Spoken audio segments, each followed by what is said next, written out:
Hello, all, and welcome to... I forgot to check the episode number. I'm pretty sure it's number 33. Sounds right. It does sound right, but I don't trust me. It is 33. Ha! That's a first. I'm never right. You're fine. We're back. Yes, I am Steven. And I'm Miriam. Sorry about the... It's basically been a month now, right? Mm-hmm. Because it was like 2 weeks of you moving, and then last week I slept in, and then we couldn't find another time to actually record. Yes. Yeah. So It now was you're... I'm on stream waiting at 8, and then I get a message from you at like 10:30. Sorry, I just woke up. Yep. I think it was because I feel like the night before I was up until like 1 a.m. doing stream editing and also playing Hunt with Odinson. So this time I actually went to bed early.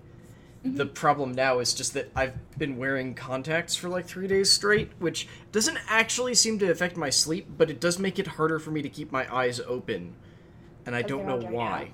So it's not even like I want to go to sleep, it's just I want to sit here with my eyes closed, not looking at anything.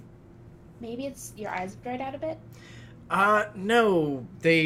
That usually happens on the first day, but after the next couple of days, it's usually fine. It's just, like, my eyelids are heavy.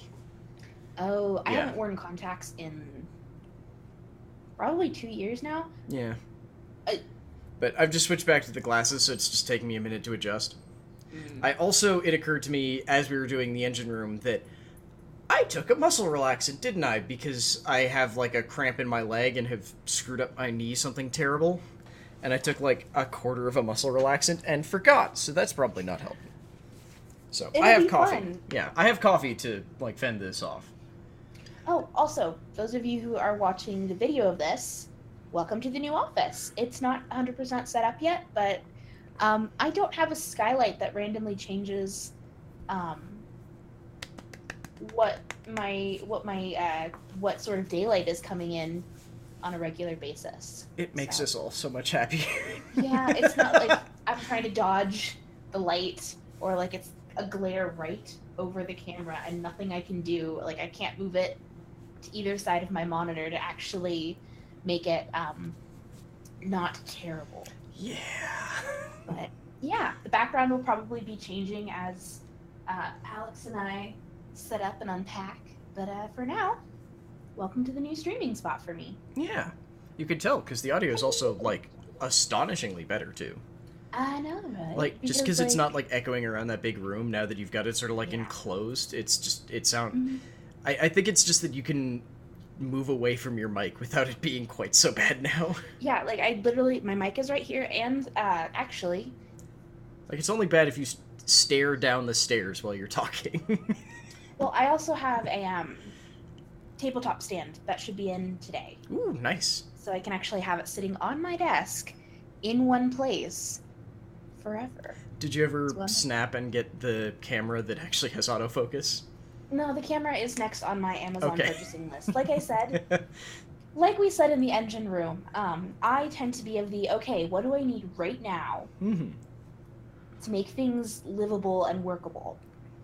Okay, for example, a French press. I don't know how to French press, but I realized I was out of both coffee and tea this morning from my usual Monday morning, like get myself up, wake up, deal with, well, now that we have cats, you'll probably hear one of them in the background. He's loud, but I had to run out and get coffee this morning. But yeah, you're gonna hear Jack in the background. He is a very loud boy. Very. And he deeply resents being stuck in the bathroom where I put him while I stream because he can climb. Yeah, you can hear that full story on the Engine Room on Patreon. Apparently he's trying to pull some superhero crap. It sounds kind of impressive, if mildly terrifying. It really is, and he deeply resents the fact that I've put him in the bathroom. So he's gonna be like, meow, meow, meow, Mom! My life is suffering! Despite the fact he has food in there, he has water in there, I have extra treats in there for him. He'll be okay. So he can survive for like an hour and a half.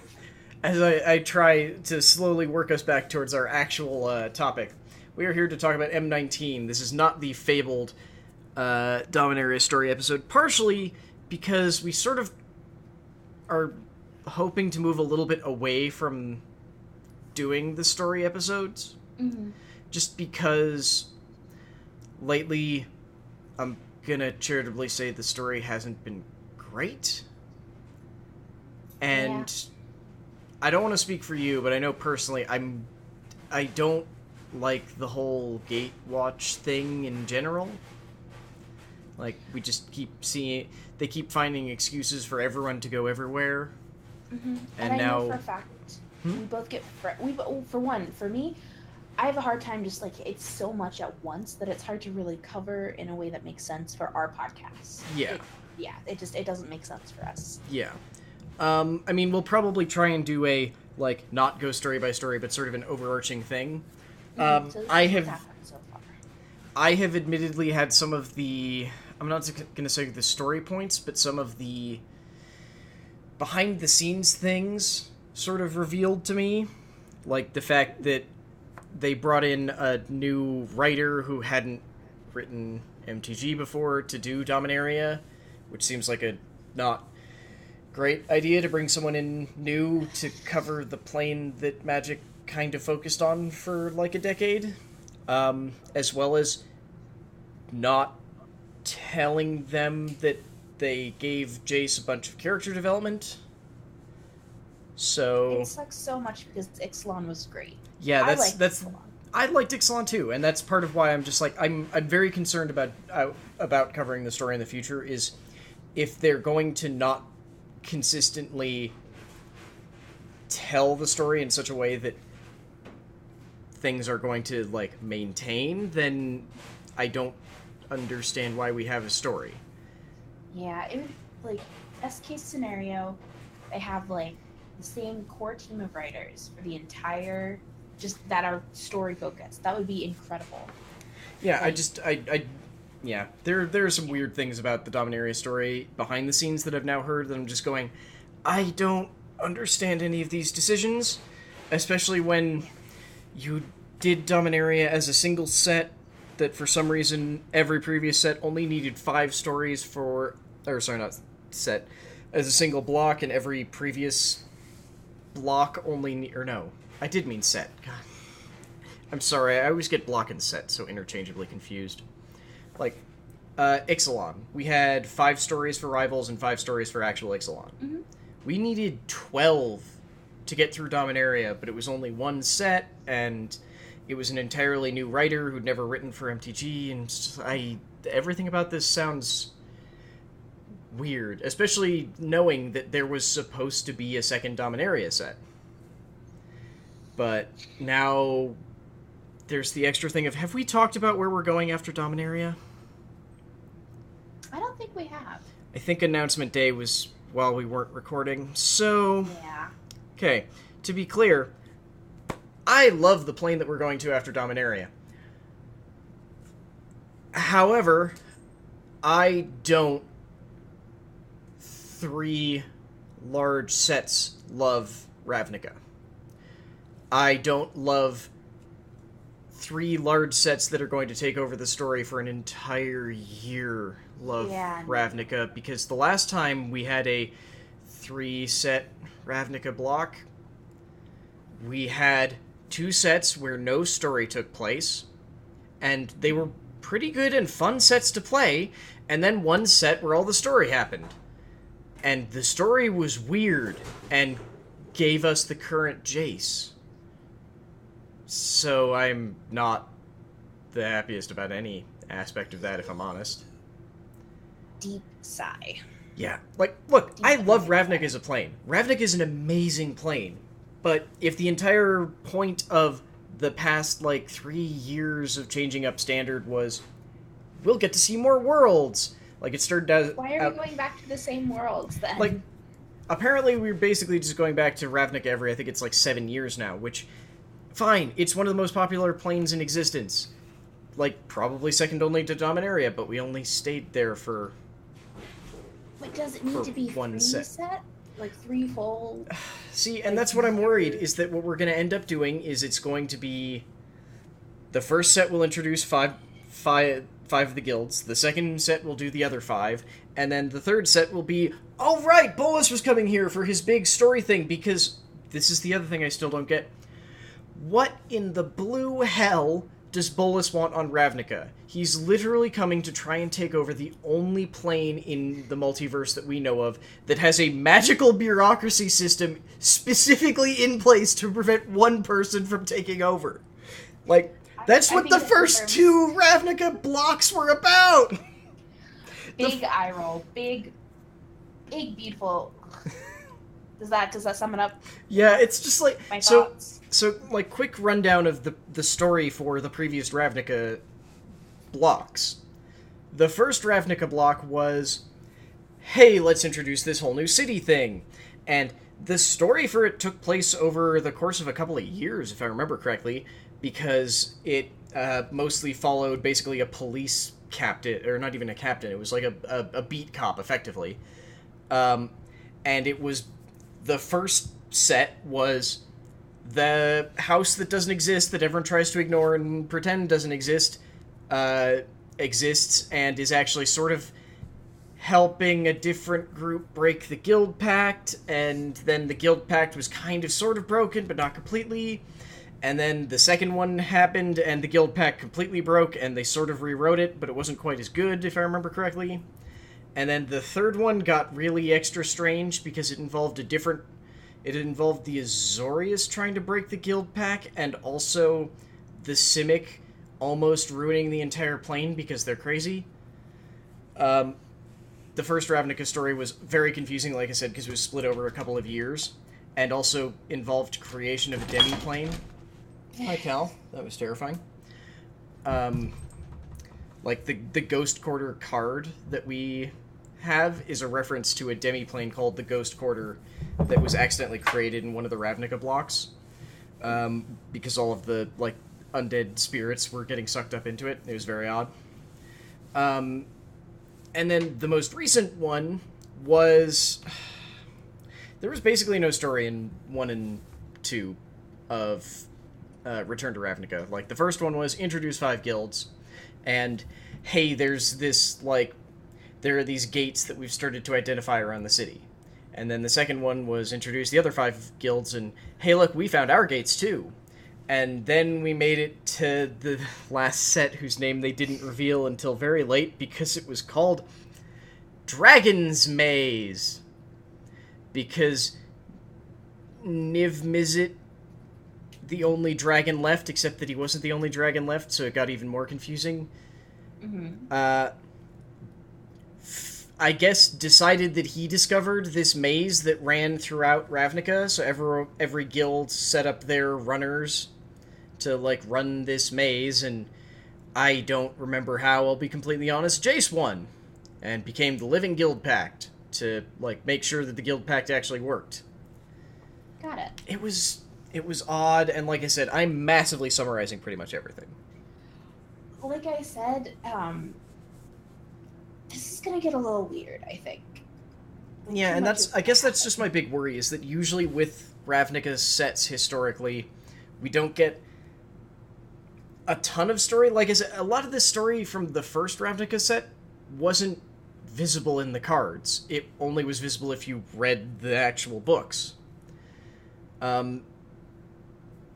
I'm just a little bit worried that we're going to end up with this, like, same thing as the last couple of times where, yeah, there's story in the background if you read the extra stuff, but it doesn't reflect in the cards very much. What you'll end up with is, like... I don't like that. Hey, look at Ravnica, which I'm fine. Ravnica is amazing, and I would like to see what a new world-building team does with it, because every time they go, they do some amazing new designs. The Dimir somehow get worse and creepier and more disturbing.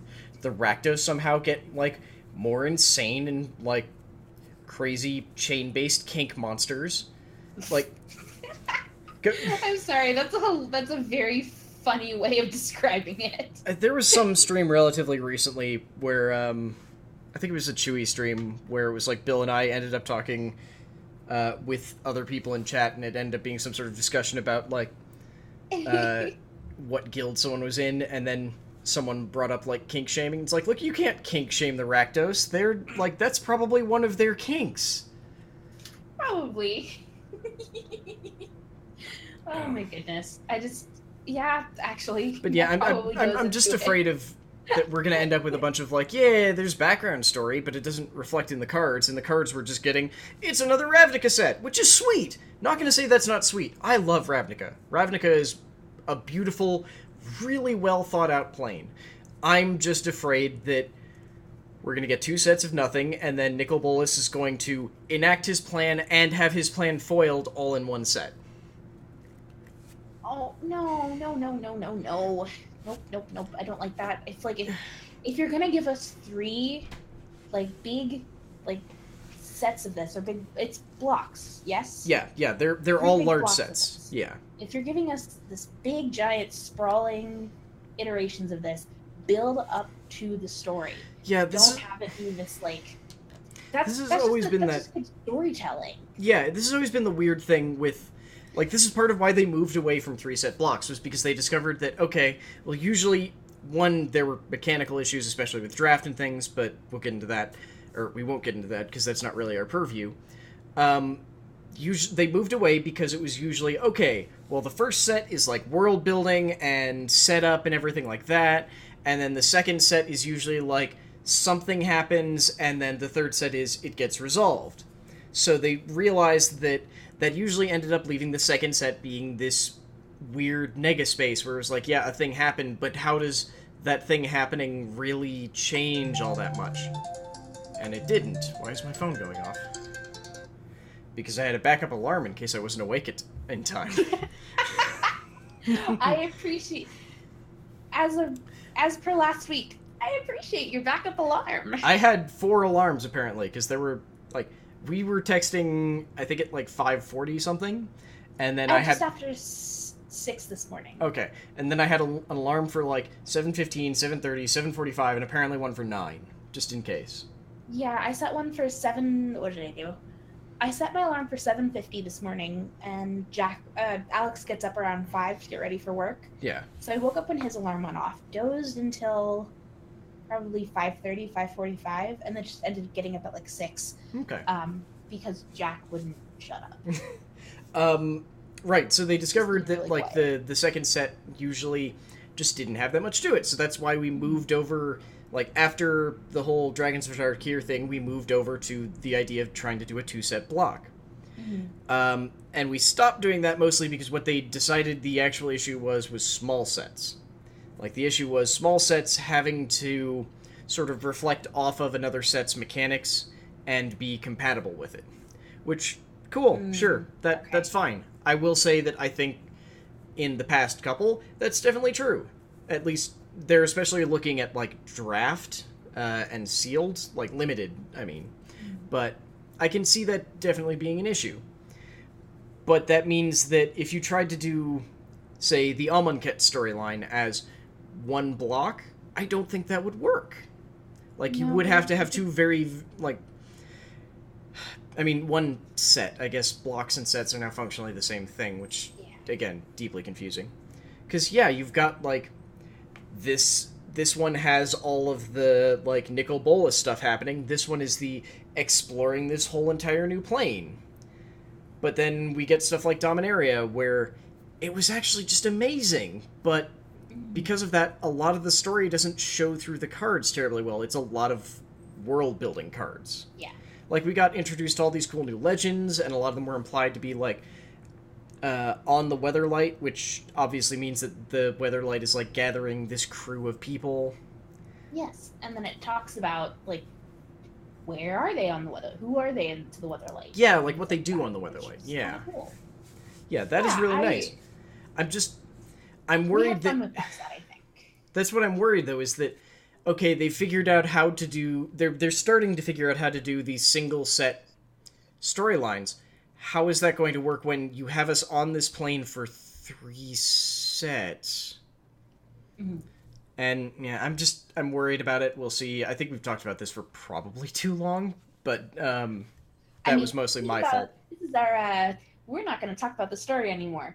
And this is why we're not talking about the story anymore. I think we will still cover it, but we'll do a much more, overarching thing, not, covering individual bits. Is there anything you want to add about... Because did you start just before or just after Return to Ravnica?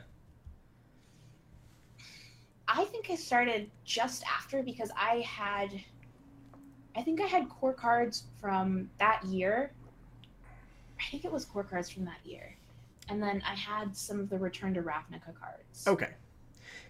Core's always confusing because they do that model card year crap. Exactly. So I think I had... I was trying to, I was thinking about it. I was like, I think I did have just, the tail end of Return to Ravnica. And then... So probably some of Gatecrash was the one after that? Yeah. Okay. Yeah. I mean, honestly, I like Gatecrash better, but if I remember correctly... It was a fun set. It was Return to Ravnica, Gatecrash, and then Dragon's Maze. Gatecrash I liked better because it had, the Boros and the Simic, and... I can't remember any of the others, but Boros and Simic are my favorite too, so that's good enough for me. That sounds about right. Is your Ethernet not plugged in, by the way? Is it doing weird things? It was sort of doing weird things. As soon as I asked, it immediately fixed itself. Oh, okay. It looked like, when I did a speed test, it looked like it was just fine, but it might... Hang on, let me see. How are you connected? I mean, so the issue is less speed and more consistency. That's why... I don't know. I think it should be fine. I literally asked and it fixed itself, so I don't know. Of course. So we should probably start what we're actually supposed to be here to talk about, which is M19. Yay, the cards. Yeah, we're going to be sort of running through. I know that pre-release, so this is Monday, so pre-release happened on Friday? Actually, I think it's next week that it's supposed to be happening. Oh, well, now I'm very confused. Yeah, the pre-release is July 7th and 8th? 7th and 8th. Yeah, so it's this week. I'm extra confused. Oh, I guess the pre-release happened on Friday. Okay. Yeah. Sorry. When we talked about recording last week, it was but the pre-release is happening, but I looked it up and I saw, wait, isn't the pre-release next week? Yeah, no, so what I was thinking of was the pre-release, which is the, loading ready run stream. Mm-hmm. But just, this, all the stuff for this set has gone through so quickly that it's all run together in my head. Yeah. But I'm going to assume you want to start off with the cool cat. I'm going to give you crap for that forever now. Oh my god. That's fair. So in white we have a Johnny, Adversary of Tyrants. So for 2 generic, 2 white, he starts out with 4 loyalty counters. This is the legendary planeswalker, a Johnny. For +1, put a 1/1 counter on each of up to 2 target creatures. -2, return target creature card with converted mana cost 2 or less from your graveyard to the battlefield. -7, you get an emblem with, at the beginning of your end step, create 3 1/1 white cat creature tokens with lifelink. Summon my kitty army, kind of thing. I think it's kind of interesting that they're not, cat soldiers. They're just cats. So I guess these literally... he's not summoning Leonins or anything. He's just kitties! Get them! Pretty much. And, sorry, what was the -2? Return target creature card with converted mana. Oh, so he doesn't really, protect himself? But that seems nice. Yeah.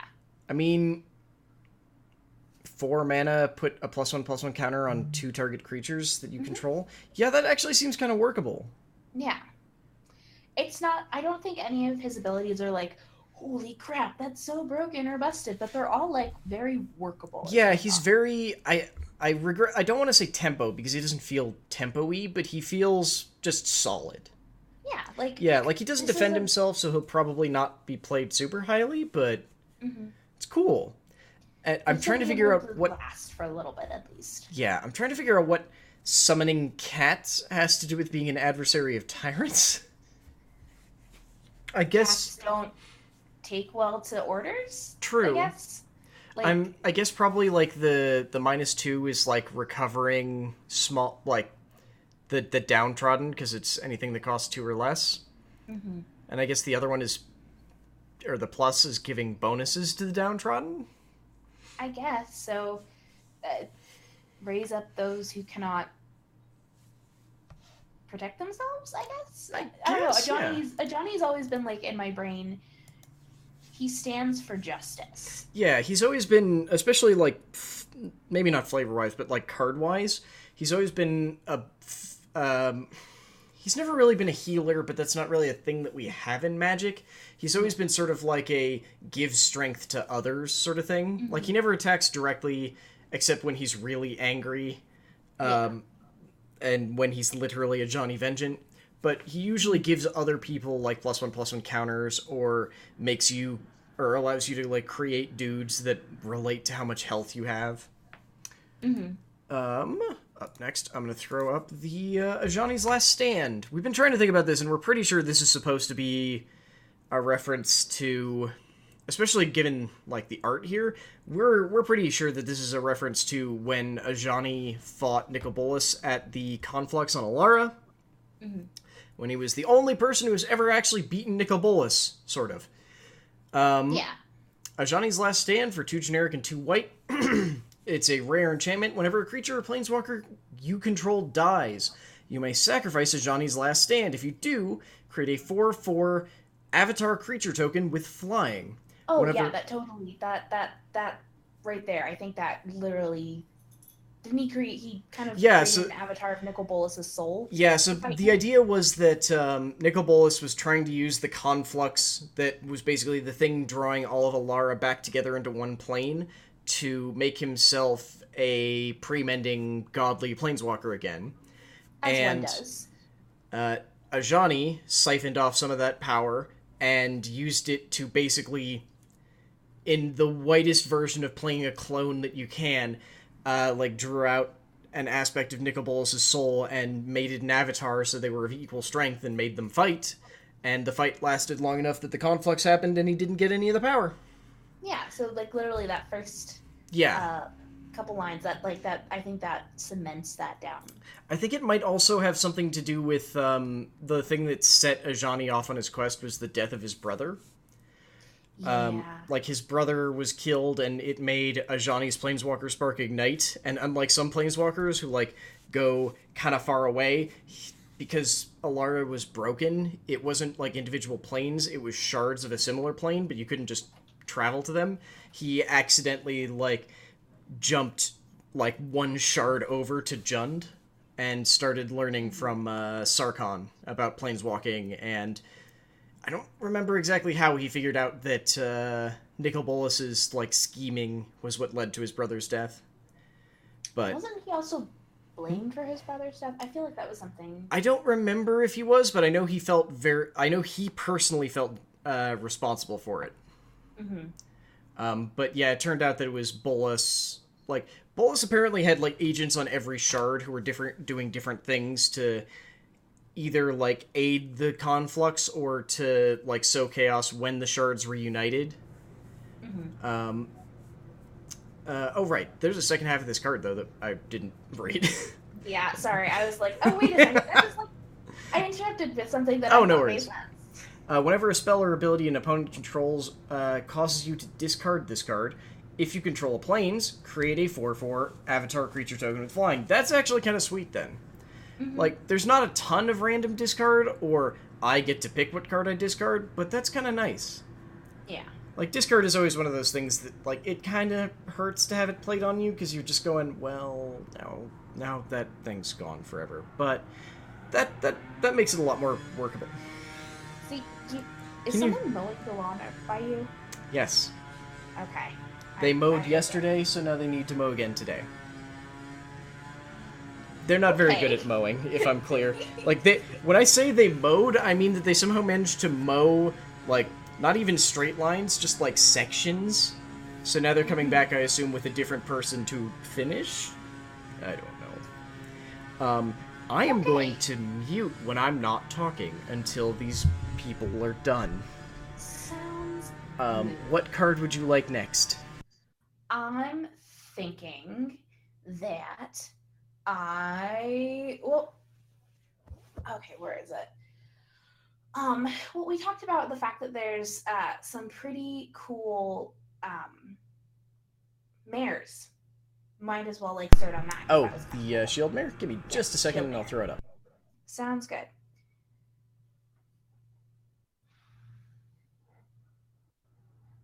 Okay. So it looks like for each color there's a different mare. Yep, Um, looks like it's a complete cycle. yes. Okay, so the shield mare for 1 generic and 2 white, this is a 2/3 horse creature. Shield mare cannot be blocked by red creatures. When shield mare enters the battlefield or becomes the target of a spell or ability an opponent controls, you gain 3 life. When it passes, order defeats chaos. Sweet. That's kind of cool. I. Oh, sorry. I was just gonna pipe. I thought you were done. I was gonna pipe in and say how much I hate this mower.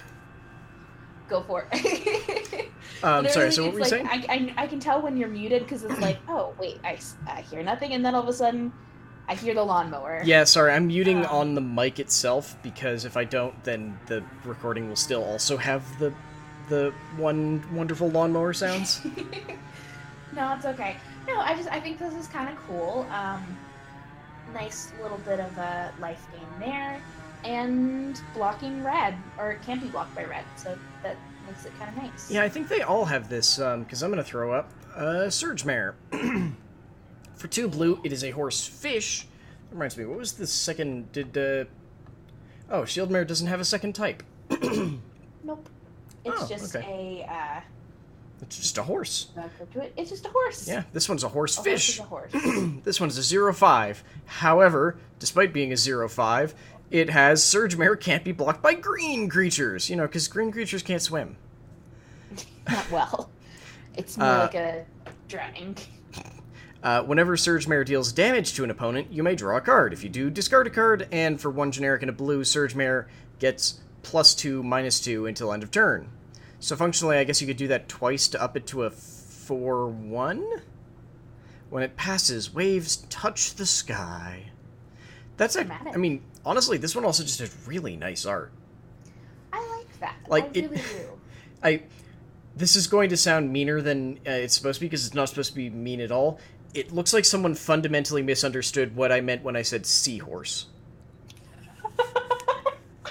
It's actually That's totally what it is. Oh my god, I love it. It's so nice because it's actually just it's like someone who had like the idea of a seahorse described to them, but not anything about like how it should look. So they're like, well, I mean, if it's a horse, it would still have like the hooves and it would still have like the head, but we'd probably like replace the hair with like scales and like fins, and then it would just have a big tail instead of like the back legs. Yeah. That's how that would work. It looks. It's a hippocampus. Yeah, it's what you would think of. Seahorse.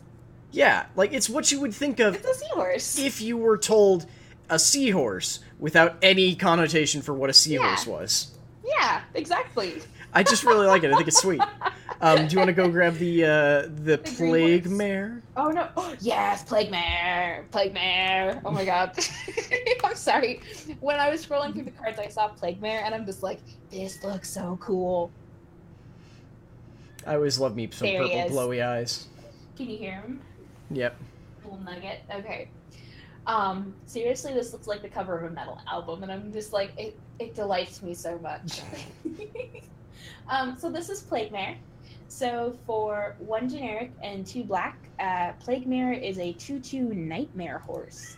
Nightmare. Yes, Nightmare. So Plague Mare can't be blocked by white creatures. When Plague Mare enters the battlefield, creatures your opponents control get -1/-1 until end of turn.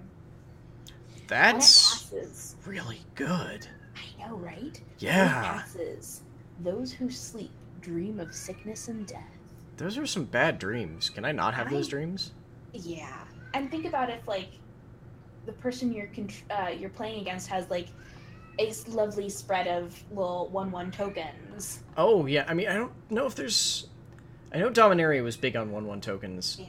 I'm not seeing a ton of 1/1s here, but still, like, anything with, like, 1 toughness, this just goes, nah. Nope. Yeah. It's probably gonna... Oh, actually, that'll probably hose white pretty effectively. Yeah, this is probably gonna be like can't be blocked by white, too. Yeah, I think this is basically just gonna be a solid... it looks like a lot of them are just solid hate cards for 1 Mm-hmm. One color or another. Up next... my laughing set him off. No. Up next... Mom! Is the Lightning Mare. For 2 red, it is a creature elemental horse. I'm not gonna lie, I keep scrolling past this one because every time I see it, my brain just skips a beat and goes like, ball lightning, yeah, that's a thing. And, like, no, it's a horse, you goon. It's a 3/1 for 2 and a red, or sorry, for 2 red. This spell can't be countered. Lightning Mare can't be blocked by blue creatures. And for 1 in a red, Lightning Mare gets +1/+0 until the end of turn. So it's got fire breathing. Cool. When it passes, storm clouds bolt across the land. You know what it looks like? If Lucifer was red. If Lucifer? Creepy horse out by the airport. Oh, him. Yeah, no, that is remarkably accurate. Thanks, now that's in my head. Alright, Denver thing, giant creepy Mustang. Okay, if you've ever flown into DIA, we have a giant, like, what is it, 3 stories tall, at least? Maybe 5? We have a giant painted blue horse statue that you have to go by to... you have to go by its butt to leave DIA, but you have to go by its front to enter DIA. It also killed its creator, and... It's 8 feet high. It's, 8 foot high. Oh no, it's based on an 8 foot high. Yeah. It's 32 feet. 32 feet. Yeah, okay, so it's a little bit more than, like, 3 stories. Yeah. It's 9,000 pounds. It crushed its creator to death, and his family refuses to let the city take it down. It also, for some reason, has glowing red eyes that you can see at night. It's terrifying. It's awful. It's awful, and we can't get rid of it. It's like, I both hate it and love it. So it's technically, the proper name for it is Blue Mustang, but everyone just calls it Blucifer. I have actually never heard Blucifer. I just remember it as that goddamn horse. I just know it as Blucifer, and it's amazing and terrifying, and it's one of those weird, like, place you live things. I'm just like, yeah, that's the giant blue horse that stares at us when we try and leave the state, or the city. Yes, and then at night, especially with its glowing red eyes and it's lit from underneath, you're just like, okay. Why were we doing this? Do you want to grab the final horse? Sure. Okay. Scrolling down. It's next to our other weird favorite thing. It's like 3rd from the end in green. Yeah, there it is. Vine Mare. So Vine Mare is, for 2 generic and 2 green, is a 5/3 elemental horse. Nice. So Vine Mare has hexproof, and it can't be blocked by black creatures. When it passes, the dead are displaced by flourishing life.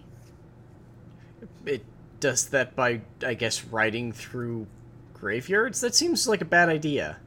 Yeah, well, yeah, I mean, it looks like it's just uprooting all of the dead. Yeah, that's just like, I'm gonna ride through this graveyard. It'll be totally fine.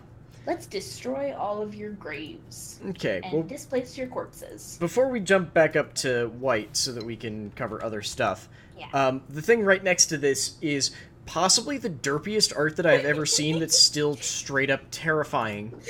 What the hell is wrong with Vigilant Baloth? For 3 generic and 2 green, he's a beast. He's a 5/5 with vigilance. He's just like a happy Baloth smiling at you with his teeth, except that he's a 5/5 and most humans are 1/1s or 2/2s. So this thing can swallow you whole. It's like, hi, I'm going to eat you. But you have to read the flavor text, though. Yes, I do. That is what makes it beautiful. Villagers employ watchdogs as guardians and companions. Druids prefer something a little bigger. My first thought was puppy! He looks like a puppy, except he's a puppy who's going to eat everything whole in like single bites. I know, isn't it wonderful? No, it's awful. Every part about this sucks. Sorry.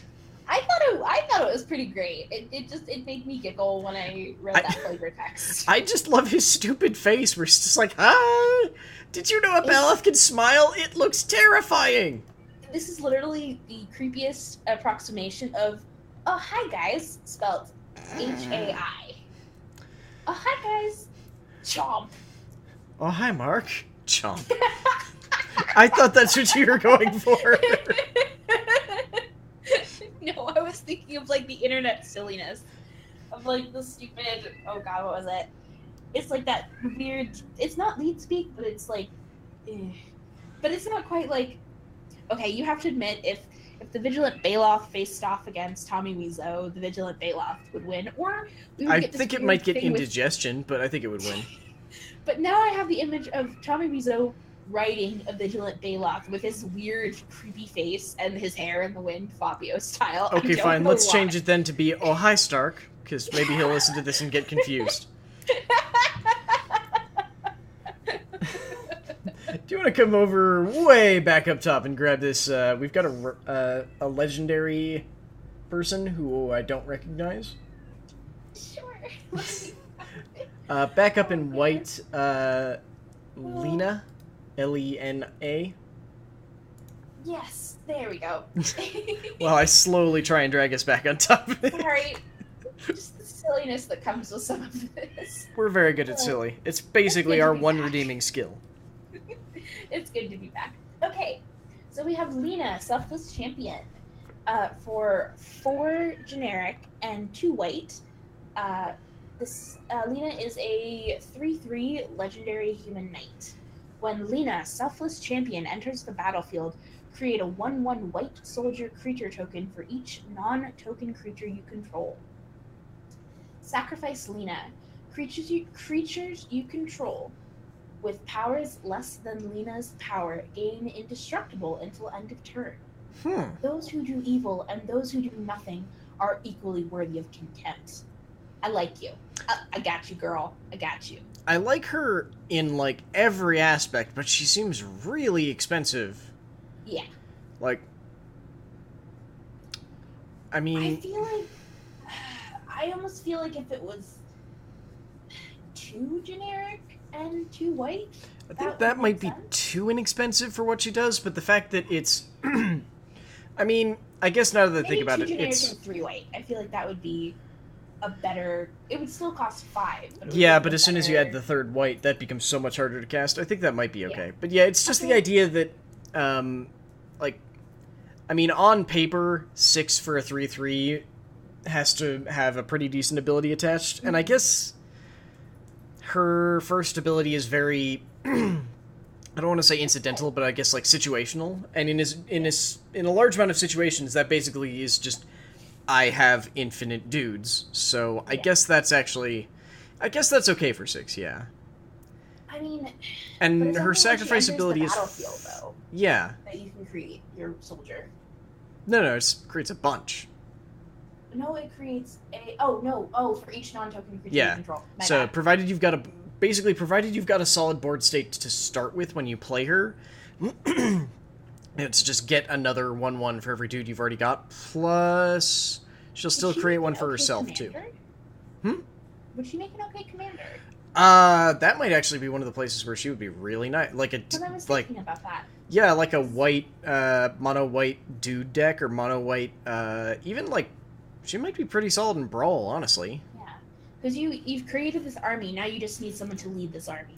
I mean, I think what she'd end up doing more in a commander deck or a Brawl deck would basically be, I've got a whole bunch of dudes, I need to get more dudes, so you play her, and then you just kind of have her sit there until you need to sacrifice her to get the give all of my tiny dudes indestructible, so that you can either block a massive wave or so that you can attack without losing anyone.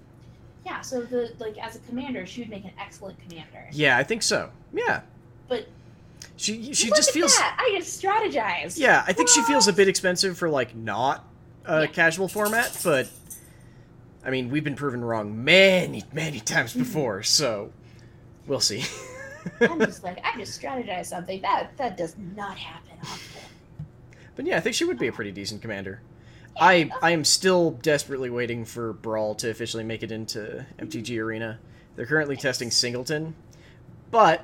As with many things in Brawl, they're doing it in a really stupid way, because it's not just, hey, come play Singleton, it's, hey, we're doing, like, sort of Singleton tournaments, so you either have to spend in-game currency or gems to play it and test it. It's like, that's not how a beta's supposed to work. You're not supposed to be asking for money to test a product. Okay. Yeah, Sorry, you're not supposed to be asking for money to test a product that you just introduced that needs testing. Like, if you're not going to just say, hey, pay X to get into the beta, then it's just, nah, okay. Sorry, I have opinions on MTG Arena. If you go on Twitter, I've run into some astonishing MTG Arena bugs. They are very weird and make very little sense. Like, I think every one of my MTG Arena tweets is a bizarre-ass bug that I have run into. I just want to draw your attention to a card. It's a very silly thing. So scroll down to Star Crown Stag. It's next to Shield Mare. Why did I expect this? I don't even know what it does, just looking at the art. I was just like, I for some reason expect one of us wants to talk about this.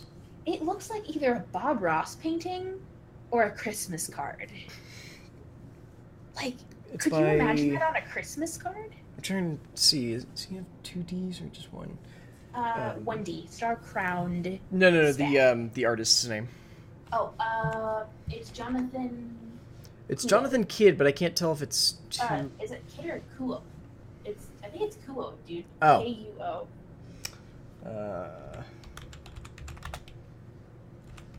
K-U-O. K-U-O? Yeah, I'm pretty sure. We don't have this in Gatherer, do we? Maybe?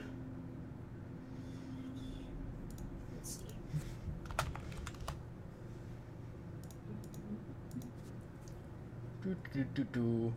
That would make an amount of sense.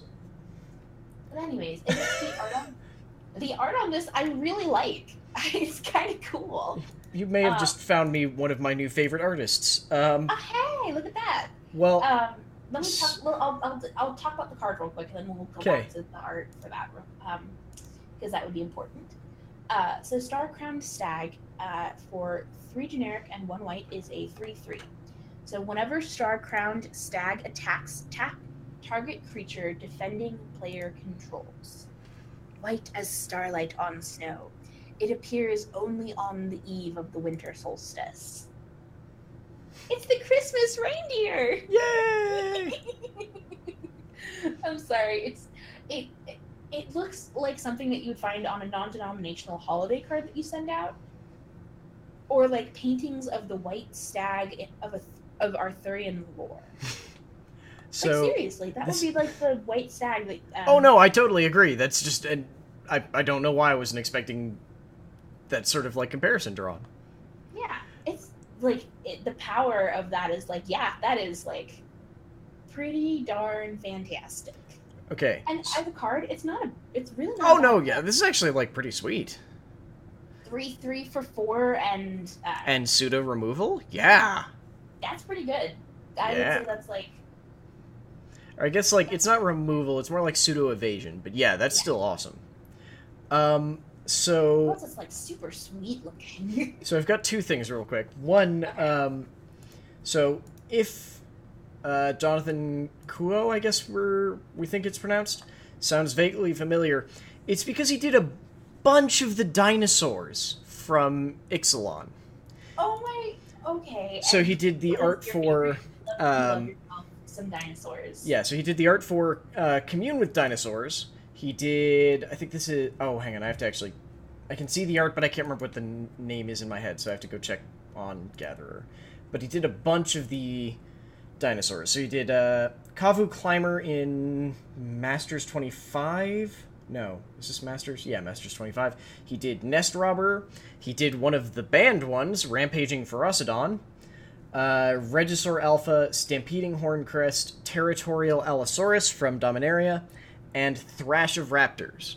So basically he does theropods real well. And I guess technically raptors aren't theropods, but their body structure is relatively similar. Okay, so essentially some of the like cards that you love. Oh yeah, and his like personal work, lots of dinosaurs. Awesome. Looks really sweet. Sorry, the other thing before I forget was that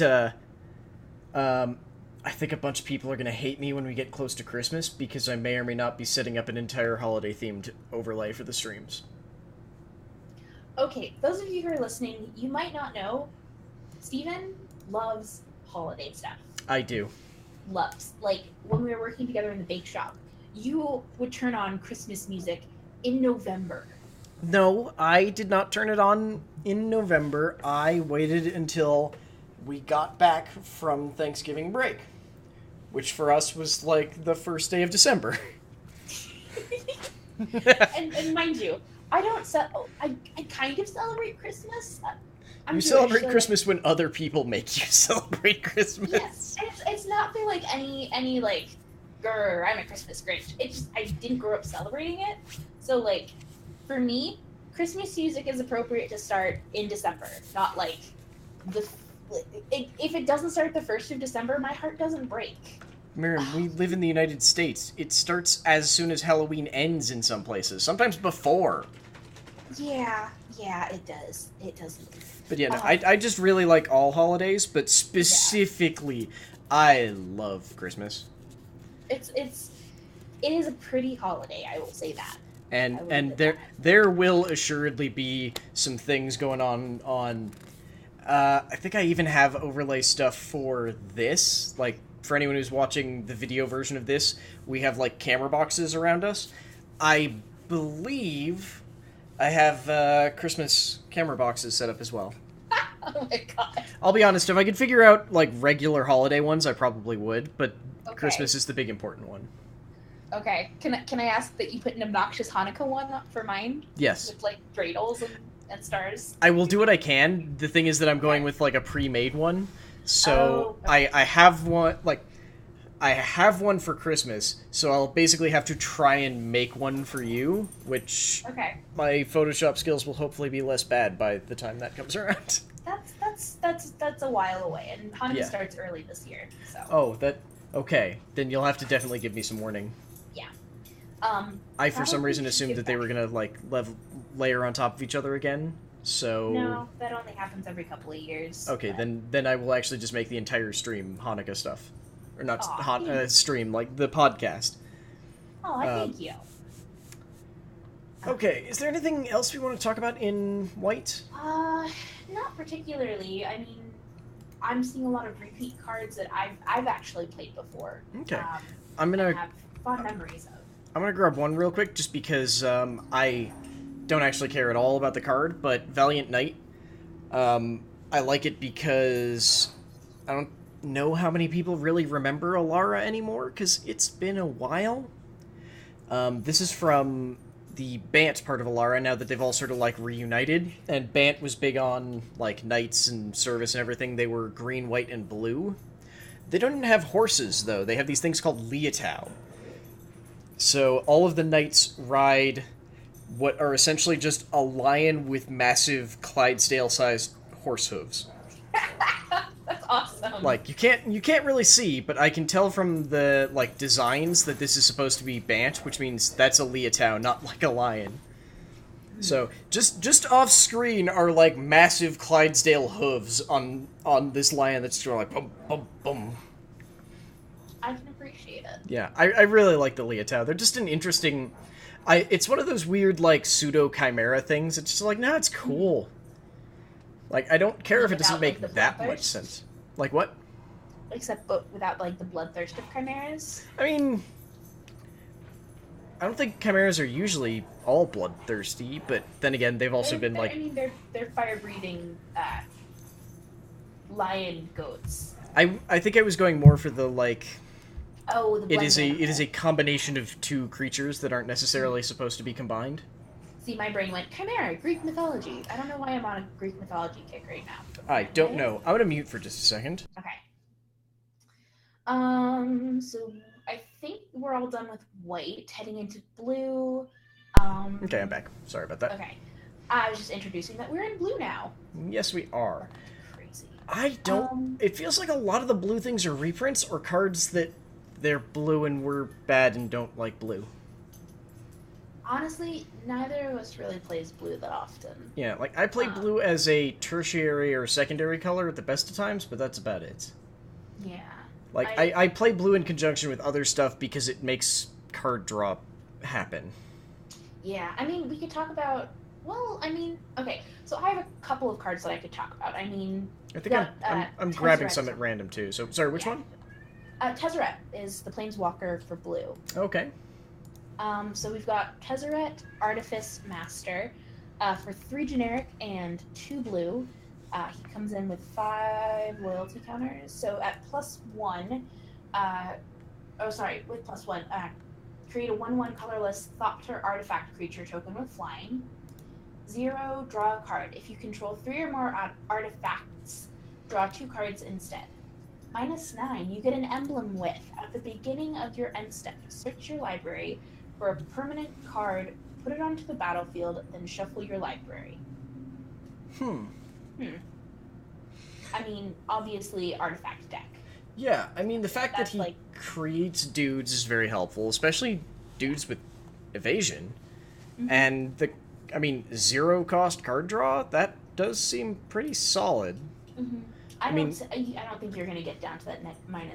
Yeah, no. I think this is basically one of those things where it's just like, no, he's actually just a really good, like, every turn you decide, do I need to draw a card, or do I just need another, or given that you're probably playing an artifact deck, do I need to draw 3 cards, or do I just want more aerial dudes? Like, I don't think he needs to even use his emblem. Like, his emblem is win more, but honestly, everything else about him is just like, yeah, no, this is just a solid card. Mm-hmm. Yeah, I think this one is really good. Like, that's always the weird thing about Planeswalkers, is that them being solid and not janky is code for, yeah, no, this is actually pretty damn good. Yeah, like, honestly, I could see Tezzeret, so Tezzeret could do, honestly, even just like a kind of a casual standard artifact deck would work beautifully. We're just missing, oh no, what's the card? Ensoul Artifact? There's a very dumb card that really should not have been good in the last core set called Ensoul Artifact that I think for like 1 and a blue turned any artifact into like a 5/5 or something. Mm-hmm. And it ended up being one of the cards that helped someone win a Pro Tour, or maybe... Yeah, it was a Pro Tour. It was weird. It was very weird. Like, it was a card that Loading Ready Run got to spoil, and Loading Ready Run gets to spoil all of the weird, janky cards, usually. Like... It's kind of a cool thing that they get to do it. I mean, the card that they got to spoil for, what's it called? Unstable was Totally Normal Armchair, or whatever it's called. Oh my god, I remember that card. Yeah. You have several of them. Yes, because they're so dumb. It's a thing that you need to secretly sneak onto the battlefield and then reveal, and you can use it to destroy something. But if anyone ever sees it, they can call it out and make you, like, bounce it back to your hand. Yeah. I'm gonna throw up then one with the machine, because Tezzeret. For 1 generic and 3 generic. 3 generic and a blue. Draw cards equal to the highest converted mana cost among artifacts you control. Looks like blue is definitely going to be trying to do, like, an artifact-heavy thing. Oh, definitely. When I grafted the planar bridge into myself, I felt my planeswalker spark flare beyond my body. The multiverse was my plaything. It felt incredible. You probably shouldn't have grafted it into your body, Goober, but yeah, nope. This is where we are. You're crazy. You've got Nicol Bolas living inside your head. Nothing good is going to come of this. Pretty much. Do you want to grab either Patient Building or Psi Master Thopterist? Literally, those are both the cards that I was thinking. I was like, okay, we should definitely cover both those cards. Yeah. Which one would you like? I'll do Patient Rebuilding, and then you can do Psi Master Thopterist. Okay. There's actually a couple more cards in blue. Okay. Or no, 1 or 2 more cards in blue, and then I think I've had my fill of blue. Okay, sounds good. So, Patient Rebuilding is an enchantment. So for 3 generic and 2 blue. At the beginning of your upkeep, target opponent puts the top 3 cards of their library into their graveyard. Then you draw a card for each land card put into the graveyard this way. Nicol Bolas would not rest until he was restored to his former glory. Okay, dude, just calm down. So it's... so let's see. So it's like a 5 for a mill enchantment with occasional upside seems a bit heavy. It's a little heavy, and I mean, you might not actually even get any. Yeah, that's why I said the occasional upside, because just... Yeah. I mean... Because imagine, like, if someone had, like, enchantment creature, instead of, like, they put a land card. Because it's only 3 cards, so there's not... And it's not affected by anything else that you're using to mill, so yeah. This does not seem great. Like, hell, Millstone is in the artifacts. That's a better mill card than this. Mm-hmm. Like, this card does not feel like it's like most effective. I guess the fact that it doesn't have a recurring cost, but yeah, no. It seems a little expensive for what it can do without any, like, I think it's a do nothing enchantment. I think it's a lot expensive for doing nothing the second it comes down. Like, you have to wait an entire turn for it to do anything. Exactly. Yeah, I don't think that's worth it. Mm-mm. But I guess that's Nicol Bolas's jam? Whatever. Like, honestly, the enchantment next to it, Psychic Corrosion, is more effective. Okay. Like, do you want to cover that real quick, then? Yeah. So for 2 generic and a blue, it's an enchantment. Whenever you draw a card, each opponent puts the top 2 cards of their library into their graveyard. Yeah, that's a way better mill card. For so much cheaper. It's only 3, and that's a definite, like, unless somebody can get rid of it, anytime you draw a card, so during your turn, let's say you can draw cards, or you play something where you can draw more cards. Yeah, like, that's not just, once a turn on my turn, you mill. It's guaranteed every one of my turns you're milling to. Also, anytime that I play draw spells, because I'm in blue, and of course I'm playing draw spells. Mm-hmm. Yeah, that's, let me just throw out that flavor text real quick. Yep. It's our favorite milk toast. To break another's mind is to deliver a fate worse than death. It is a terrifying power. Good self-awareness, Jace. Good self-awareness. Sure it is. I'm sorry. We're always just sassy about him. So do you want to take Psy Master? I'm trying. It just doesn't want to let me. Okay. Hang on. Well, I just actually can't get his image to pop up. Because it keeps just pulling up Psychic Corrosion. Oh, no. Hang on. Is the thing not loading? There. Open a new tab. Okay, yeah, that is not Psychic Corrosion, but... There we go. Psy, Master Thopterist. He is a 1/4 for 2 and a blue. Legendary creature, Human Artificer. Whenever you cast an artifact spell, create a 1/1 colorless Thopter creature token with flying. Pay 1 and a blue, sacrifice 2 artifacts, draw a card. Industry without artistry is just a fancy way to fill the junkyard. Okay. Not bad. No. I feel like a good, usable... Yeah. Dude. Anything else you wanted to cover in blue? Snapping Drake, because I think it's a beautiful looking card. Okay. Yeah, this is a, this has been around for a while. I'm actually going to pull this up on Gather while you talk about it. Okay. So, this card, so Snapping Drake, for 3 generic and a blue, is a 3/2 Drake, with flying.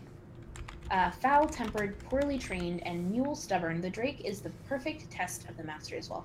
I just thought it was a really pretty card, and not in like a, unicorns and rainbows, but in like a, I really love the iridescence of the wings, and just the way that, okay, so the artist is Todd Lockwood, did the plates, like the chest plates, like that.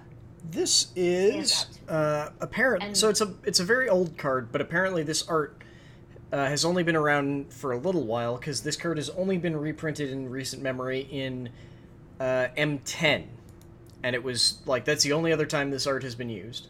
Mm-hmm. It's really beautiful art, honestly. Like the way the wings are drawn and the chest plates, it really drew my eye. Yeah. Because remember, we love the cards not just for the awesome playability of some of them, but for the artwork. Honestly, usually mostly for the artwork. Mostly for the artwork. Who are we kidding? There's one here that I'm going to, now that we're moving into black, that I'm just going to put up real quickly, mostly for the flavor text, because it's a very silly card. Bog Stomper. For 4 generic and 2 black, it's a 6/5 beast. It's completely vanilla. They're very gentle herbivores, despite their size. Approach cautiously and hum a tune to let them know you mean no harm.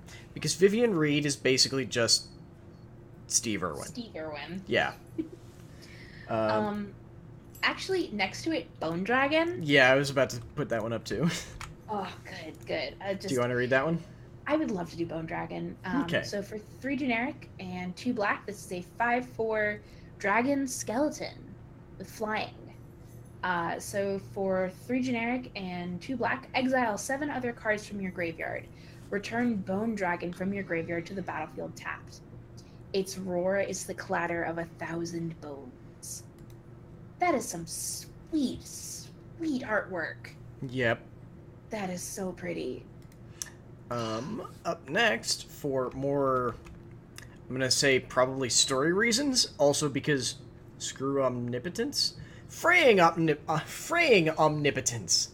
For 3 generic and 2 black, it's a rare sorcery. Each player loses half their life, then discards half the cards in their hand, then sacrifices half the creatures they control, round up each time. The Great Mending has healed the multiverse, but also unraveled the threads of Nicol Bolas's power. That is mean. Yeah, I mean, it's not actually him doing anything, it's just, this is him losing his, basically being a god that old planeswalkers used to have. Oh, that is mean, though. Like, that, oh god. I love the round up. Like, half their life, half their cards, half their creatures. Yup. Oh, that is so mean. So do you want to take Liliana? That's not, or are you talking, okay, I'll do Liliana, and then do you want to do Issara? Yeah, it was my plan. Perfect. I just thought you would enjoy Liliana more. I do, and like okay, so Liliana, untouched by death. So for 2 generic and 2 black, she comes in with 4 loyalty. For +1, put the top 3 cards of your library into your graveyard. If at least one of them is a zombie card, each opponent loses 2 life and you gain 2 life. Sweet. -2, target creature gets -X until end of turn, where X is the number of zombies you control. -3, you may cast zombie cards from your graveyard this turn. Standard Liliana, I feel like. I mean, it's weird that the last ability is not a limit break, because she can play it turn 1. Yeah. And I guess it makes her +1 better? Mm-hmm. Like, it doesn't punish you for putting them in there, so I guess that works. Yeah. But you have to be, like, heavy into zombie tribal, and I don't think you can do that with just M19. You'd probably have to pull in a lot of stuff from other sets, but in Standard, I think that might work just fine. Let's see, 1, 2... Actually, yeah, in Standard, that should work totally fine.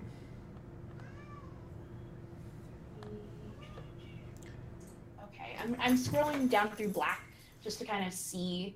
I really don't think you can do it with just M19, but remember that there's, like, Ixalan's still in. Actually, is it just yeah, it's just like Ixalan and the other one, Dominaria. And Dominaria's got a ton of zombies. Like, the zombies that are in Dominaria plus, like, actually Phylactery Lich is probably not that great, but like what's it called? Death Baron. I think you could, and Graveyard Marshal, I think you could probably make a halfway decent zombie deck. It looks like there's only about, let's see, 7, 8 actual zombie creature cards, and then it looks like, where is it? There's this, Rise from the Grave. Put target creature card from a graveyard onto the battlefield under your control. That creature is a black zombie in addition to its other colors and types. But that won't really do anything with Liliana except trigger the -2. Yeah. So there's really only, just from this set, there's really but, I mean, 8 zombie creature type cards. But that's more than you would need even for limited. Yeah. Because, I mean, ideally in limited, you want to have about 17. Most of the zombies are... Hang on. Stop it. Are common or uncommon. Mm-hmm. So, I think this is totally fine. It's just... There aren't great zombies in this set. You have a bunch of, like, zombie... like, buffers. Like, Death Baron is amazing. Mm-hmm. And just Death Baron plus any other zombie is destructive. For anyone who doesn't know, Death Baron is one of the, like, he's not a classic lord. He doesn't do that weird crap where he buffs both sides, but he is a zombie wizard. He's a 2/2 for 3, and skeletons and other zombies you control get +1/+1 and death touch. Mm-hmm. So, he's quite good. Yeah. But yes, Izareth the Awakener, who has a vulture on her head/shoulder. And is, like, I'm seeing some major I think she would give Liliana a run for money as, like, diva. It's probably her goal. For 1 generic and 2 black, she is a 3/3 legendary creature human wizard with death touch. When Izareth the Awakener attacks, you may pay X. When you do, return target creature card with converted mana cost X from your graveyard to the battlefield with a corpse counter on it. If that creature would leave the battlefield, exile it instead of putting it anywhere else. Mm-hmm. I wonder what the corpse counter does? Because it doesn't... Miriam, can you lean back a little bit? You're in front of your mic, so we're not picking you up quite as well. Because it doesn't actually have anything attached to what the corpse counter does. I guess maybe it's just a way to track it so that there's like a obvious visual thing of like, hey, put a counter on this so you know that if it leaves the battlefield, it doesn't go to the graveyard.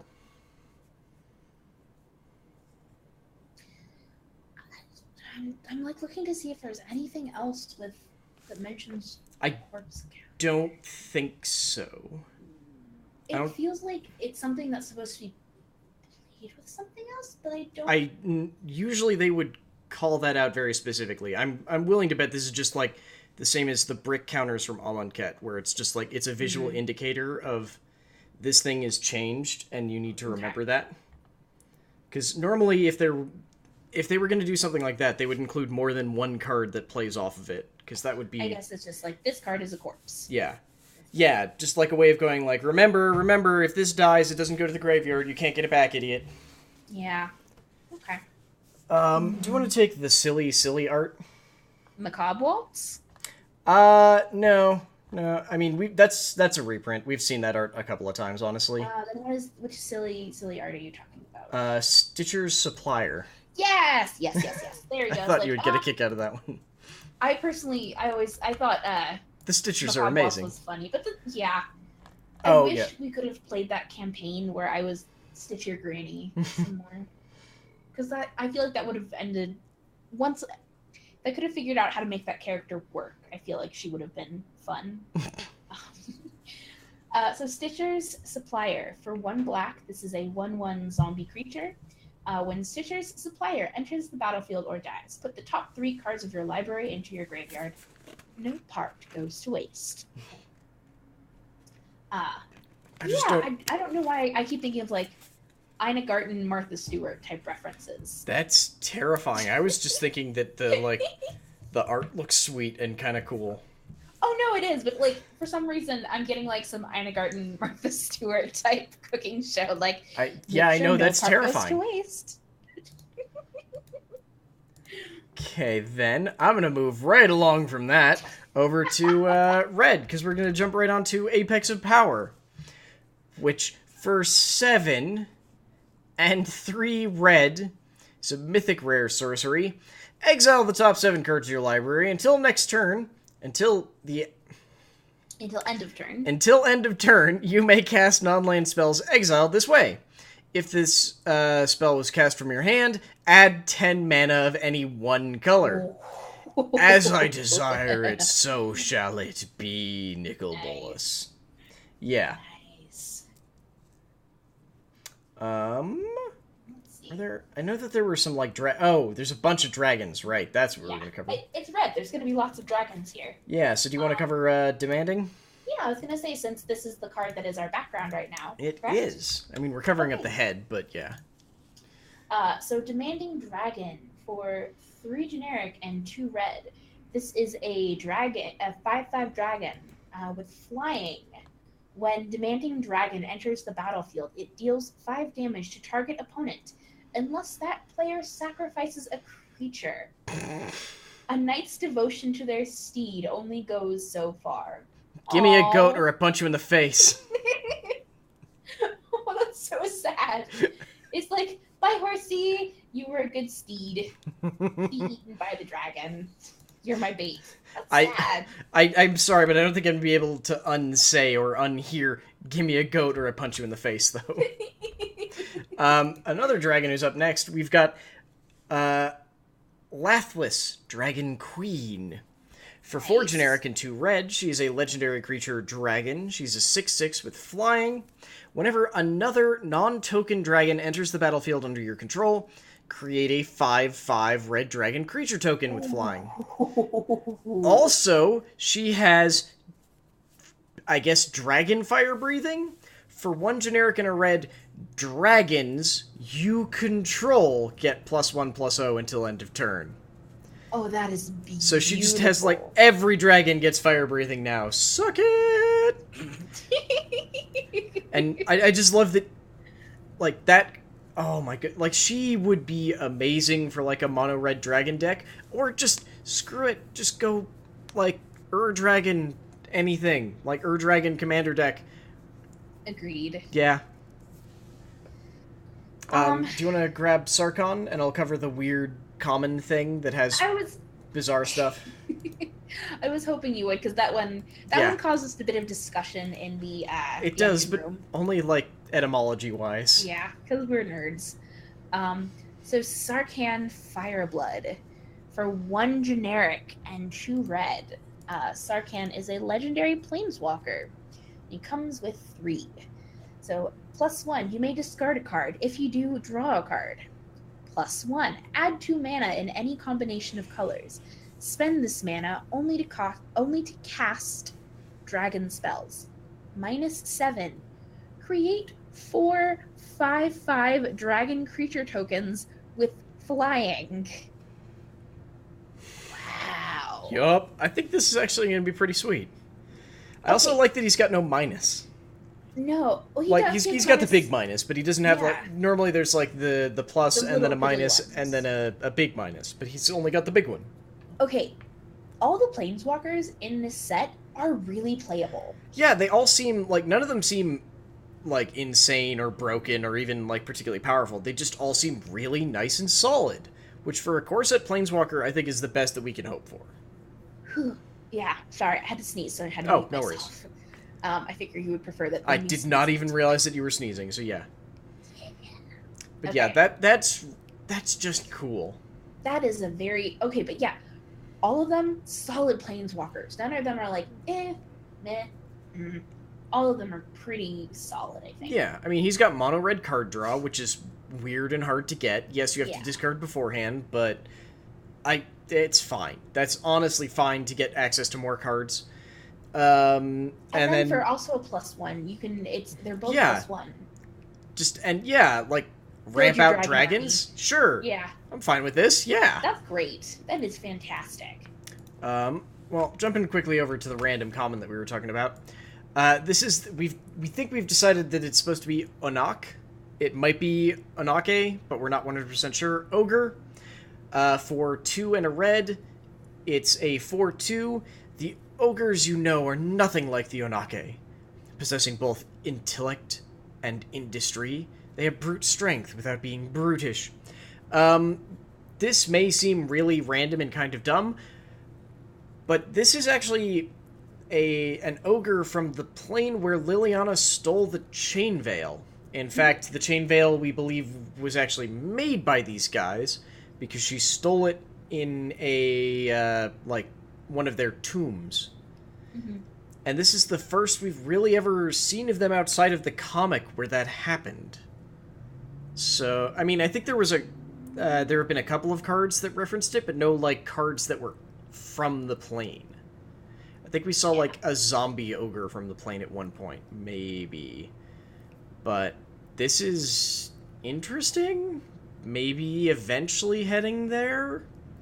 Since there's the whole Liliana's contract is being held by Bolus now thing? Yep.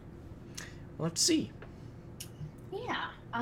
Let's see. What other cards to talk about? I mean, there's some pretty sweet dragons in here, I gotta say. Yeah, most of them are reprints. Do you want to cover the one that we think is new? Sparktongue Dragon? Yep. Yep, okay. I was like, that was one we talked about. Yeah, I think that is the only other new dragon. Mm-hmm. So, Sparktongue Dragon, for 3 generic and 2 red, is a 3/3 dragon creature. When Sparktongue Dragon enters the battlefield, you may pay 2 generic and a red. When you do, it deals 3 damage to any target. Fools believe that Kolagan's brood follows lightning storms. The wise know that it is the other way around. And again, like, the art on this is lovely and sweet. Yeah. Also feathered wings. Yeah, they've got the Kolagan brood had, like, they always did dual sets of wings with sort of like feathery aspects to them. It's beautiful. Mm-hmm. Yeah, it's a really beautiful card. Moving down to green, do you want to do me a favor and grab one? I think you'll just do the flavor text a little bit better justice than I will. Bristling Boar. It's like the second green card. There we go. So Bristling Boar. For 3 generic and a green, it is a 4/3 boar. Bristling Boar can't be blocked by more than 1 creature. Nicol Bolas destroyed my world. I owe it to Scala to celebrate all life, no matter how dangerous. Vivian Reed. So apparently her world's dead, which I did not realize. Poor thing. Yeah, that's kind of shitty.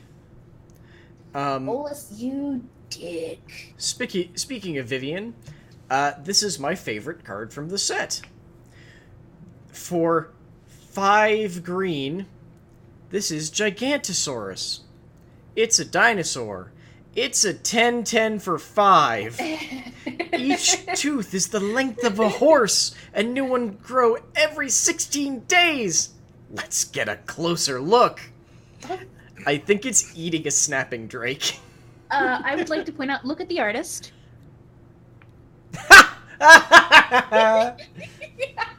Okay, there's one more dinosaur in the set. I need to check now and see if he did that. He did not. Okay. So yeah, it's just like he's their default guy for theropods now. That's awesome. He does beautiful dinosaur illustrations. We should probably try and, like, motor through here, because the Gigantosaurus is eating a dragon. I think it's eating the snapping drake. Oh my god. Do you want to take the giant bear? Yes, I will take the giant bear. Okay, just to quickly clarify, we know that there's story behind him, and I can't remember what it is. Like, he's from Tarkir. It's okay. It'll be okay. Yeah, we'll find out later because we can't remember. Yeah. So this is Goreclaw, Terror of Calcisma. Calcisma. Thank you. This is a 4/3 legendary creature, bear. Creature spells you cast with power 4 or greater cost 2 generic less to cast. Whenever Goreclaw, Terror of Calcisma attacks, each creature you control with power 4 or greater gets +1/+1 and gains trample until end of turn. You don't want to know how she got that. It's a girl! Mm-hmm. How she got that name? Yes. Yes. I'm trying to remember the exact. I'm trying to remember the exact line, but she's a Bruin. The dude who did who was known as, like, for punching bears in Fate Reforged. Like, I think the story is that he's wearing this bear's pelt. But I'm just remembering there's, like, a Friday Nights line where someone's trying to decide, like, which of the new people from Fate Reforged to use as a commander. Mm-hmm. And he's talking to that person, and he's just like, I think it's Surak. It's just like, Surak punch all bears. It's like, well, that means you cover 2 2s. What about 4 4s? Ah, yes, double bear. Surak punch those as well. Oh my goodness. That's all I can think of when I see that this one has 4 power. Yes. Let's see. Reprints. Do you want to take our lovely Steve Irwin type Walker? I can. I'm gonna run through a couple real quick just to say, Okay. Hungering Hydra looks like sweet. Art-wise, I haven't actually read it, but it's a Hydra. They generally do something similar. It's cool. Oh god, what monster reprinted Scapeshift? Why have you done this? Why is it in standard? Oh god, why? Such great art. Runic Armasaur is sweet. And yes, we'll do Vivian Reed. Okay. Sorry. I just wanted to run through those as quick as possible. I don't think we need to do her invocation, though. No. So, Vivian Reed, for 3 generic and 2 green. She is a legendary planeswalker Vivian. She comes in with 5 loyalty and gets, as her first ability, +1 loyalty. Look at the top 4 cards of your library. You may reveal a creature or land card from among them and put it into your hand. Put the rest onto the bottom of your library in a random order. Then, -3, destroy target artifact, enchantment, or creature with flying. That's pretty solid. That is awesome. And -8, you get an emblem with creatures you control get +2/+2 and have vigilance, trample, and indestructible. That's basically just overrun but with bonus. I think you'll have to really work to get that one, but yeah, I feel like she might be the most unwieldy to get to her final. I don't know. She starts the closest of most of them. Yeah. And her +1 is solid. Admittedly, you'll probably have to use her minus to, clear the board a bit. Mm-hmm. But the fact that she can just destroy artifacts, enchantments, and flying creatures seems pretty solid. Yeah. So as we head down into multicolored, I believe the biggest things we really need to talk about are the Elder Dragon Legends. Yes. I'm going to look through artifacts really quickly, but I think we're basically not going to be touching them. Because, while a lot of them look intriguing as all hell, we've been going for 2 hours now. Yeah. Counting the pre-show. Once we're back, we're back. Yeah. Let's put it that way. There's a diamond horsey. Yeah, once again, as with the Scapeshift, what monster printed Crucible of Worlds in Standard? What's wrong with you? Dear God, what have you unleashed? Okay, moving on. Do you want to take the first Elder Dragon? Sure. This is Arcades, the Strategist. For a generic 1 green, 1 white, and 1 blue, Arcades is a 3/5 that has flying and vigilance. Whenever a creature with Defender enters the battlefield under your control, draw a card. Each creature you control with Defender assigns combat damage equal to its toughness rather than its power, and can attack as though it didn't have Defender. Huh. Okay. I like bad Defender decks. But most Defender decks kind of need red to work because you need Vent Sentinel. Yeah. So I don't know if this is actually good. I will fully admit that generally Defender decks are bad and stupid and not good plans. But I don't think it works without red. Mm-hmm. And I think this has too many of the, not great Defender colors, which makes me very sad. Do you have any strong opinions on Defender decks? Not really. I've not really played with or against Defender decks, so okay. I don't have an opinion. They really were only a thing, the last time they were a thing was maybe the first Zendikar. Oh yeah, I don't think I would have really played with Okay, yeah. They're strange, but the basic idea is that most of them usually want you to have a whole bunch of defenders. Because you've got, I've forgotten the name. There's one that taps for a green for every defender you control. And another one called Vent Sentinel that deals 1 damage for every defender you control by tapping it. And, it can get out of control pretty quickly, but you need to have a lot of defenders. But you really need red to be dealing damage. I guess with Arcades you could be attacking, but that doesn't seem like a thing you want to do with defenders. Yeah. Because, yes, you get to deal damage with their toughness, but they don't have vigilance usually, so that's not going to help. You'll just end up with, now I've attacked, and now I can't block. Oops. Yeah. Oh, well. Then we've up next got the Esper Dragon, Chromium the Mutable, who apparently can turn into a human. There was something on Twitter about apparently her turning into a human. Yeah. For 4 generic and a white, blue, black, legendary creature Elder Dragon, 7/7. So way more expensive than Arcades, but also much larger. Has Flash, can't be countered. Has Flying, and discard a card until the end of turn. Chromium the Mutable becomes a human with base power and toughness 1/1, loses all abilities and gains hexproof. It can't block this turn. It can't be blocked this turn. Oh, can't be blocked this turn. It's a little different. Very, very different. That's just like, that's a weird ability to get. Can't be blocked. Oh, it's way better. Yeah. I feel like they wouldn't put something that wimpy on a card like this. Yeah, it still seems weird. It's like, yeah, I can get in for 1 no matter what. It was like, great. You're a 7/7 flying dragon. What?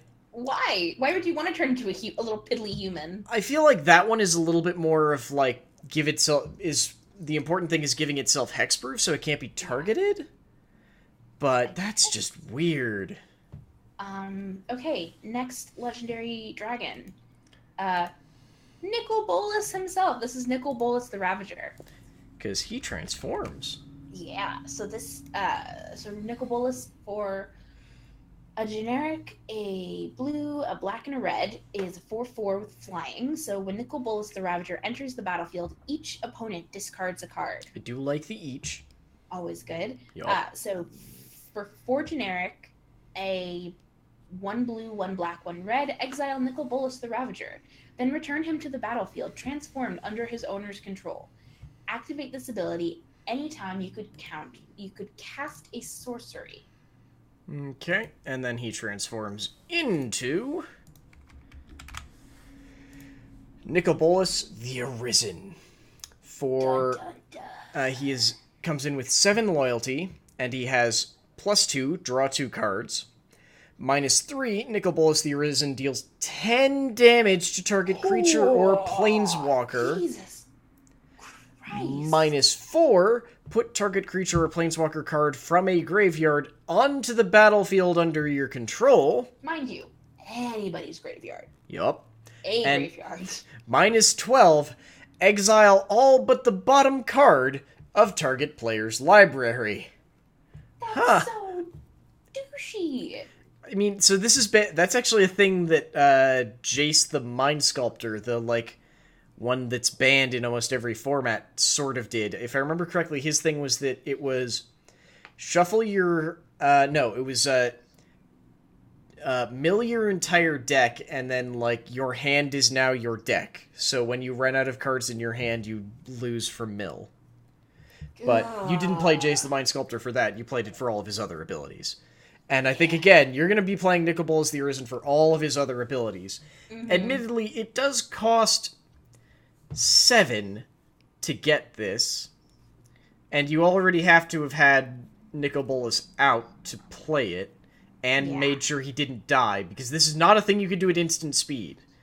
Nope. You have to do this at sorcery speed, so people will have a chance to kill him first. And exiling him isn't part of the cost, so they will still get a chance to respond after you paid the cost. Mm-hmm. So, I think this might be still, avoidable, but it will not be fun if you don't avoid it. Honestly, all the other abilities are terrible. Do you want to take Palladia, though? His sister? Yeah. So this is Palladia Moores, the Ruiner, for 3 generic, 1 red, 1 green, and a white. She is a legendary creature, Elder Dragon, with 6/6. She has Flying, Vigilance, and Trample. Palladia Moores, the Ruiner, has Hexproof if it hasn't dealt damage yet. Sister of Nicol Bolas, survivor of the Elder Dragon War, the most vicious of her kin. I like that basically means that on any given turn, the only time she can be targeted is after combat. Yeah. Which, admittedly, is when you should be targeting creatures. Mm-hmm. But plenty of people like me are bad at sequencing and will try and do targeting before combat. Yeah. And she just straight up can't be. That's brilliant. And it means that you can't do anything about, like, making her, like, not able to... You can't, like, tap her down before combat.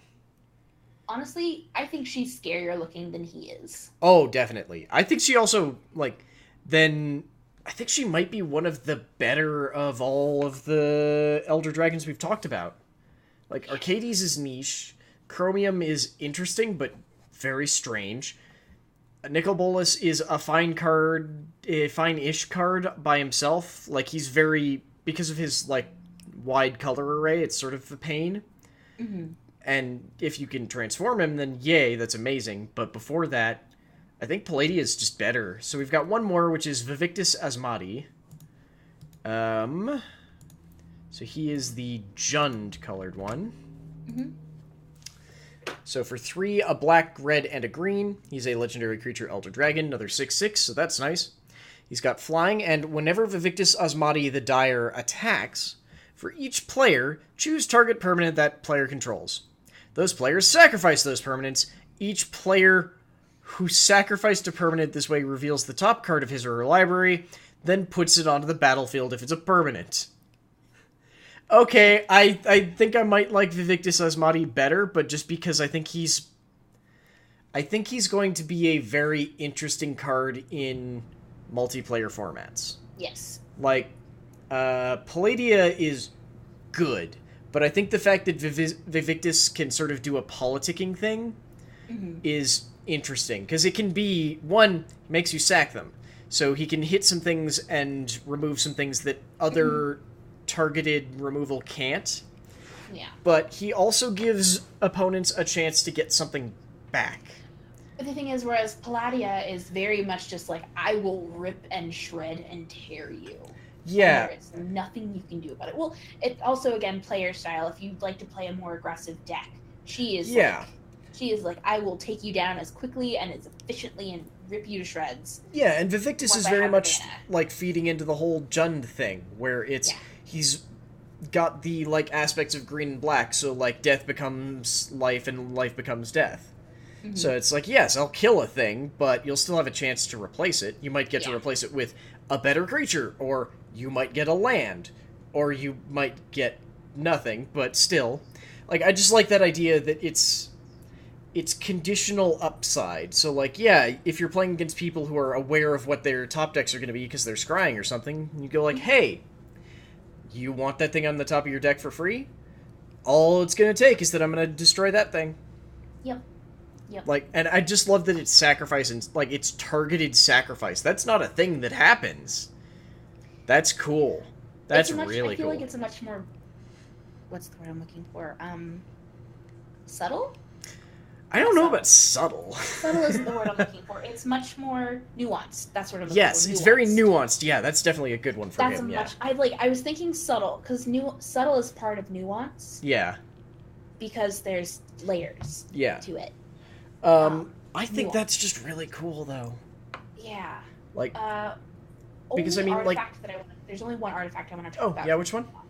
Field Creeper, for the art. Ah, okay. Yeah, but please continue. Oh yeah, I was just basically saying that just because it's sacrifice, you can remove stuff like indestructible creatures that normally a destroy effect doesn't do anything to. I just think that's really cool. Okay, I've got your Field Creeper up for you. Nope, and then it looks like we lost the Miriam. Okay, while we wait for the Miriam to come back, then I will cover a silly, stupid card that I wanted to talk about, which is... It was going to be the last one, but now it'll be the second. Oh, wait, you're back? I'm back? You're back? I'm back. You're back. Okay, Field Creeper real quick. Yes. Okay. 2 generic as a 2/1. This is an artifact creature, Scarecrow. As it walks across the fallow field, its awkward looping gait matches the rattling in its head to create a haunting rhythm that chills the bones. It's creepy. I like it. That's all. This is a reprint. Okay, hang on. I don't remember that. Oh, this was an Eldritch Moon. We've covered this one. Oh, we have. Okay, that actually was like... The art seems familiar, but I love it, so let me talk about it. It even has the same flavor text. Okay, I've got one more that I was going to talk about because it's silly, and then I think we're good. Okay, we have got Transmogrifying Wand. For clarification, this is also the card that Lair got to spoil this set, because it's dumb. So, for 3 generic, it is an artifact. Transmogrifying Wand enters the battlefield with 3 charge counters on it. For 1 and tap, remove a charge counter from Transmogrifying Wand. Destroy target creature. Its controller creates a 2/4 white ox creature token. Activate this ability only anytime you could cast a sorcery. Nice. She's like, you're Vivictus Osmati? Yeah, no, he's an ox now. Like, why? Because I didn't want you to make me sacrifice stuff, so now you've got an ox. Bibbidi bobbidi boo. You're now a moo? I don't know. That's terrible. I know, it was the best I could think of. Made it worse. You just took something and made it worse. I know. What I would have done is inserted a curse word there, but I know I'm not supposed to swear as often as I do in real life. Well, boop. I think with that, we are going to start heading out then, because I have to do a stream in, like... An hour and a half? Nah, it starts at 1, so like 2.5 hours. Okay. And because we still have to do the post-show, so stuff. Yes, and I have a disgruntled kitty to let out. Yes. So thank you all very much for listening or watching. Remember that you can find all the other stuff that we do at our website. That's lairoflore.com. You can find me on Twitter, which is also at lairoflore. Miriam, where can they find you? I am also on Twitter as MadcapMim. And I'm on, actually, most other social media as MadcapMim. Yeah. Instagram, MadcapMim. Twitter, MadcapMim. I'm not telling you my Facebook, so yeah. That's fine. But you can contact... You can find all of us on Facebook at Lair of Lore. If you want to talk to us, send us an email, comment, subscribe. If you really like us, maybe consider Patreon. Because... and before we get too far away from that, yes, we do actually have an email. If you would like... I'm sorry. I don't do the end bits that often. You can email us at masterminds@lairoflore.com. That one. It's Lair of Lore everywhere. It's Lair of Lore all the way down. You can find us pretty much every day over on Twitch. That's twitch.tv/lairoflore.com, playing a wide variety of games. We have 2 major stream times at 1 p.m. -7 GMT, so Mountain Time, and about 6 p.m. -7 GMT, where we'll play an assortment of different games and goofy things on stream. Come feel free to join us. Again, though, if you just want any of our contact information, just check down in the show notes. You can get access to, like, the Facebook, the Twitter. You can find out where the Patreon is. You can get into the Discord. We've got many of different ways to contact us to provide feedback or whatever. Just chat with us. We like to talk. Yes. The Discord at this point is mostly focused on a channel full of adorable kittens and puppies, because that's just kind of what we're about.